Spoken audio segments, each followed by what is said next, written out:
আসসালামু আলাইকুম গাইস, কাটা বাগানে আপনাদের সকলকে স্বাগতম। তো আমার বাগানের সবথেকে বড় গাছ ইসিনোপসিস অক্সিগোনা, সেই গাছটি কিন্তু টবের তুলনায় অনেক বড় হয়ে গিয়েছে। তো আমার টবটি কিন্তু চেঞ্জ করা লাগবে।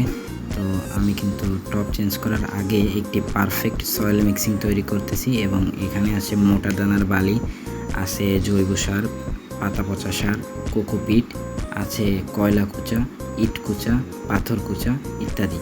এবং এগুলো দিয়েই কিন্তু আমি সুন্দর একটি সয়েল মিক্সিং তৈরি করতেছি। এবং এটি হচ্ছে আমার নতুন টবের সাইজ।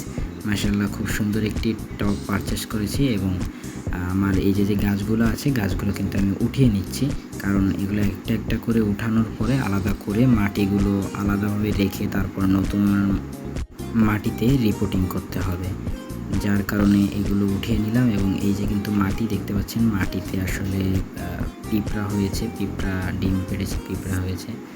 পিঁপড়া আসলে গাছের জন্য অনেকটা ক্ষতিকর, কারণ এরা শিকড় কেটে দেয়।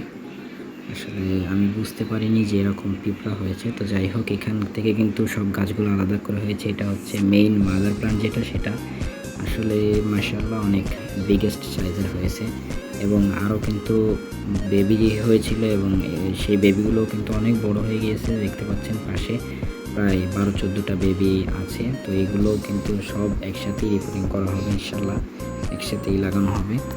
তো এখানে কিন্তু পারফেক্ট যে সয়েল মিক্সিংটা আছে সেটা ভালো করে মিক্স করে নিচ্ছি, কারণ সেটা যদি মিক্স না হয় তাহলে দেখা যাবে অনেক জায়গা জমে জমে থাকবে, পানি যাওয়া আসা করতে ঝামেলা হবে। আর যদি ওয়েল ড্রেনেজ সিস্টেমটা না থাকে তাহলে আসলে পানি জমে থেকে গাছটি পচে যাবে। আর আপনারা জানেন ক্যাকটাস গাছ কিন্তু শুকিয়ে মারা যায় না, এরা হচ্ছে পচে যায়, এরা মারা যায় না, সবসময় এরা হচ্ছে অতিরিক্ত পানির ফলে পচে যায়।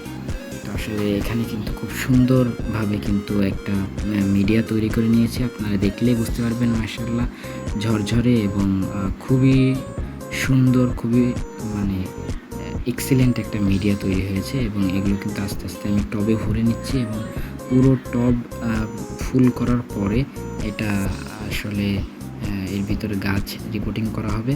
এবং আমি কিন্তু ধাপে ধাপে দিচ্ছি, আসলে সার দিচ্ছি, কোকোপিট দিচ্ছি, সাথে সাথে আবার মিডিয়া, পারফেক্ট যে মিডিয়া আছে সেটা দিচ্ছি, মিডিয়ার সাথে আবার মাঝে মাঝে কোকোপিট মিশিয়ে দিচ্ছি। আসলে গাছে যত কোকোপিট দিবেন ততই উপকার, কারণ কোকোপিটে গাছ খুবই ভালো থাকে, কোকোপিটে গাছ খুব সুন্দর গ্রো করে। এবং মাশাআল্লাহ রুট স্টকটা এত সুন্দর হয় যেটা বলার মতো না। বাট আমার কোকোপিটটা আমার সাধ্যের মধ্যে নাই, কারণ আমি সাধ্যের মধ্যে নাই বলতে আমি খুব ইজিলি কোকোপিটটা সংগ্রহ করতে পারি না, কারণ এমন কোনো সোর্স নাই খুব ইজিলি কোকোপিট সংগ্রহ করার।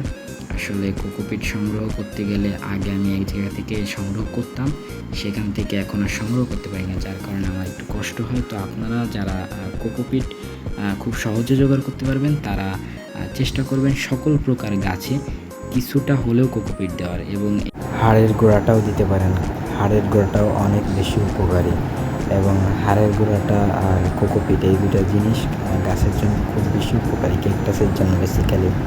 এবং আমি চেষ্টা করি সবসময় এগুলো ব্যবহার করার। তো আসলে এই ড্রাম পট ফুল হওয়ার পরে দেখতে পাচ্ছেন মোটামুটি পুরোপুরি ভরার পরে মেইন গাছটা কিন্তু লাগিয়ে দিয়েছি, এবং এর পাশ থেকে এক একটা করে লাগিয়ে দিচ্ছি গাছ। তো আসলে আমার কিন্তু ভিডিও করতে একটু সমস্যা হয়, বিকজ আমি এক হাত দিয়ে ভিডিও করি আর এক হাত দিয়ে হচ্ছে গাছ নিয়ে কাজ করি বা গাছ লাগাই।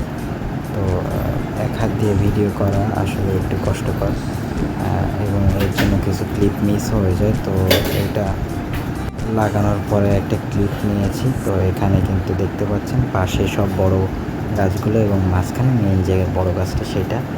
এবং সবগুলোই কিন্তু মাশাআল্লাহ সুন্দর পাশ থেকে এবং সামনে থেকে লাগিয়ে দিয়েছি। এবং সামনে কিছু বেশ ছোট ছোট বেবিও আছে, মাশাআল্লাহ অনেক সুন্দর লাগছে। আসলে আলহামদুলিল্লাহ, মাশাআল্লাহ, এগুলো বলা ছাড়া কোনো উপায় নাই, কারণ আল্লাহর সৃষ্টি, আল্লাহ রাব্বুল আলামিনের সৃষ্টি যে এত সুন্দর যে আল্লাহর প্রশংসা না করে কোনো উপায় নেই।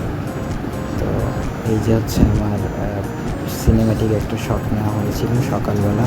তো তো আপনারা এটা গানের সঙ্গে উপভোগ করুন এবং এমন সুন্দর সুন্দর ভিডিও পেতে হলে আমার ইউটিউব চ্যানেলটি সাবস্ক্রাইব করে রাখেন, ফেসবুক পেজটি ফলো করে রাখবেন। দেখা হবে নেক্সট কোনো ভিডিওতে। আল্লাহ হাফেজ সকলকে।